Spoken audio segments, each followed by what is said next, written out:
Welcome back to another video on my channel. Hope you're doing good, hope you're doing well as we look ahead to Group E of AFCON 2023. Oh, that rhymed that. This is an interesting one, and this is maybe if you watch other people's predictions for this group, and I must add, close to the tournament, I'll do a big overall prediction with the knockout stages, who gets who and all that, so look forward to that one. And subscribe if you're enjoying this, and drop a like if you are liking this.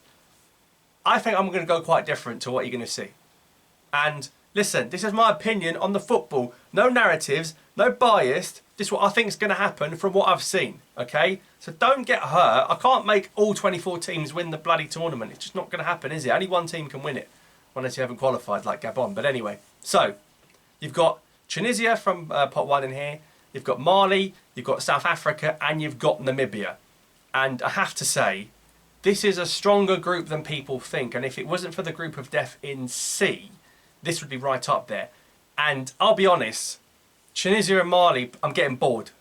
I'm actually getting bored. Wallahi, I'm getting bored. World Cup playoffs, 1-0 to Tunisia when Mali scored the most ridiculous own goal. That player must have been paid off. He scored that dumb own goal and then he got sent off. And then the home game, Tunisia-Mali 0-0. So no team actually put the ball in the right opposition net that sent Tunisia to the World Cup. Doesn't mean Tunisia are a bad team. I'm just saying it was the dullest playoff of all those World Cup players for Qatar. It was an absolute shambles. And Mali, to be fair, scored more goals than Tunisia in that playoff and didn't make it. And that was a big opportunity for Mali to go to the World Cup for the first time ever. I don't think they've ever been. They really stitched themselves up there. I think Tunisia know how to get a job done, and their experience got them through that. Then we had the last AFCON, where I think once again Tunisia and Mali played each other. They're in the same group. Mali beat them, and Tunisia again will dispute it, because I think that was a game where the referee blew the whistle 5 minutes early because he had a headache. And then the players went to the tunnel. I remember making a video about it. Oh, it's nearly 2 years. They come back out, they finish the game. I think someone gets a red. Mali still win. The ref blows the whistle still too early. And once again, we have to endure ourselves in this game. And I think from these last encounters, Tunisia have got worse. Mali have got better. I think Mali are going to come top. I think Mali are the dark horses of this entire tournament. They're going to do things people don't expect. They messed up at the last one. They smashed the group stage. They lost to Equatorial Guinea, but then again, so did we. I think a lot of people underestimated them, to be honest. Mali are not going to do that again. Their team is solid. Doumbia up top. The right back who plays in La Liga. Bissouma has been outstanding for Spurs. Outstanding, him and Sarr, who's with Senegal, of course. Bissouma's going to be a big player for Mali in this tournament. They're going to be a team to watch. Koulibaly as well. I'm telling you now, Traoré, Mali are going to do something. They're going to come top. They might even win every game. Now, Tunisia, for me, had such a mixed World Cup because they beat the French. And even though it was France B, it's still better than what Tunisia had out there. So they actually beat the French. They really messed up in the game against Australia because they lost to the worst team. They literally lost to a cricket team.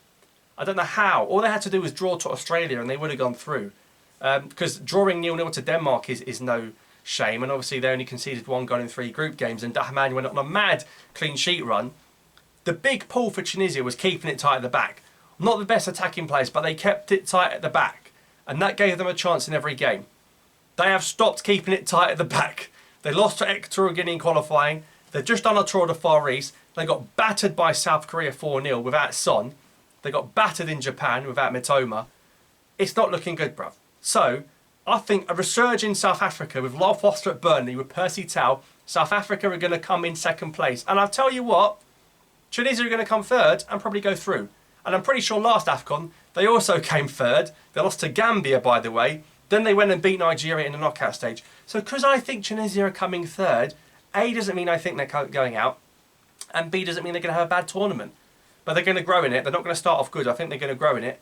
I think Tunisia are going to struggle against the South Africans. South Africa just beat Morocco, so they'll fancy themselves against Tunisia. South Africa are going to come in second. Tunisia are going to come in third. And then Namibia, all hopes lie for Namibia on Peter Shalulile, who plays in South Africa. I think South Africa and Namibia, they're basically besties. I think South Africa will beat Namibia. They'll relish the derby.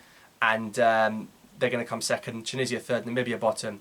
And I think you'll see Mali, South Africa and Tunisia all advance. Maybe not in this order, but all advance. So let me know your thoughts in the comments down below. And of course, if Tunisia do come third, they might get Algeria in the last 16. That would be unbelievable. Thanks for watching. I'll see you next time.